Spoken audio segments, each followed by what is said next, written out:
It's cold, but we're still here for you. It's Justin LeBar along with Steeler beat reporter Alan Robinson, Mark Kaboly, TribLive.com. And guys, 3 weeks remaining here in the Steelers season, not mathematically eliminated, but I think for moral purposes, we'll go ahead and say that there will be no postseason. And certainly you could tell that there's no postseason. And certainly you could tell that this is a team that's not going to be above 500 in the season record. Ben Roethlisberger's address this week to the media was, I would refer to it as surly. Is how I would describe it. He was not in a jovial mood, Alan. No, he was terse. You know why? Because he's looking at his first losing season in 10 years. And one of his goals has been, and he's always said this, was to never have a losing season in the National Football League. And unless they run the table now, we keep talking about this every week for them running the table. Unless they do it, he's going to have a losing record. They've got a lot to do in the offseason, and this last 3 weeks will be a lot of evaluation. But the thing is, the quarterback's just not very happy. Statistically, he's on pace for his best year ever. Antonio Brown is on pace for a great season. He's probably going to break the Steelers single-season passing record. But why are they breaking all these passing records? Because they're having to throw a lot, and the running game is the 31st worst in the National Football League. Alan, what does that mean though? Because we Ben wanted more in no huddle, we got more in no huddle. Right. AB wanted the ball more, he's top in reception. So I mean, Haley in some sense answered their request, but yet they're still not winning, and they still seem not to be happy. But the funny thing is, Todd Haley basically has done everything the ownership told him to do when he was hired 2 years ago. He was told to keep Ben upright. He was to keep Ben healthy.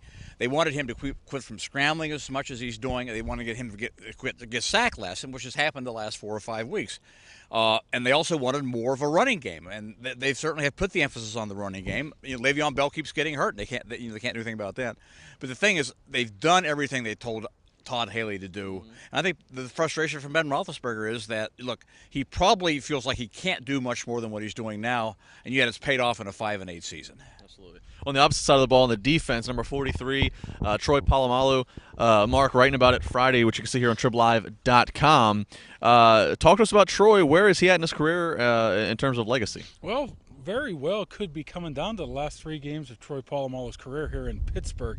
There's going to have to be a decision made in the offseason whether to bring him back or not, and obviously that'll be made in March. But saying that, the lasting memory might not be very good, and it's probably not very fair to him whatsoever. We've talked about all season about how he's been forced into that inside linebacker position at times, and to be honest with you, he's getting overwhelmed at times at that position, and it's nothing because of what he knows. Just think about it for a second here.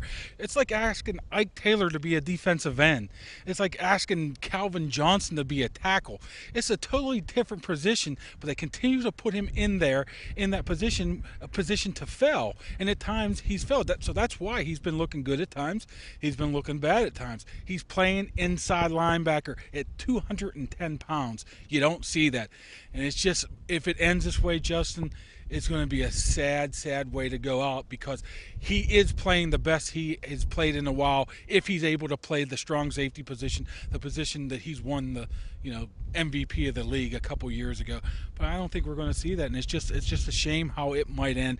And as it looks right now, I really don't think he'll be back next year. Steelers versus Bengals. Wow, who cares, right? Night game, right? I'm sure a lot of people are going to be leaving. Once again, I can't see the Steelers winning.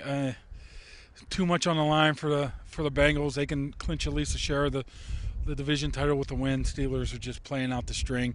Probably better if they lost. So I think the Bengals, it might get ugly in this one, I think. I'm looking maybe 28-7. Bengals 28, Steelers 21, fans 47-5-42. How many are there after halftime? Hey, one thing I want to follow up about what Mark was saying. The Steelers next year are going to be really up against the cap. They already are. They're already $10 million over the cap next year. They could cut Troy Polamalu and immediately save $8.5 million off the salary cap. He has no dead money. If you try to cut Lamar Woodley, who's been hurt now the last 3 seasons, you're immediately looking at almost $15 million in dead money you would have to spread over your salary cap the next 2 years.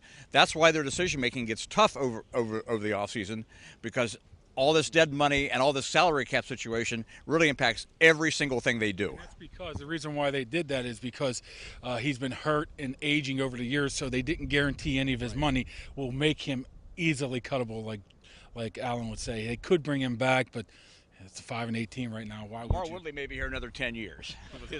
Will the team finish at 500? Will Troy be on the team next year? A lot of questions. One thing we do know, we'll be with you this season and next season and so on here on TribLive.com, Trib Total Media, and of course Trib Live Radio as well. Check these guys out on Twitter. All kinds of Steeler coverage coming to you. Mark Kaboly, Allen Robinson. I'm Justin LeBar.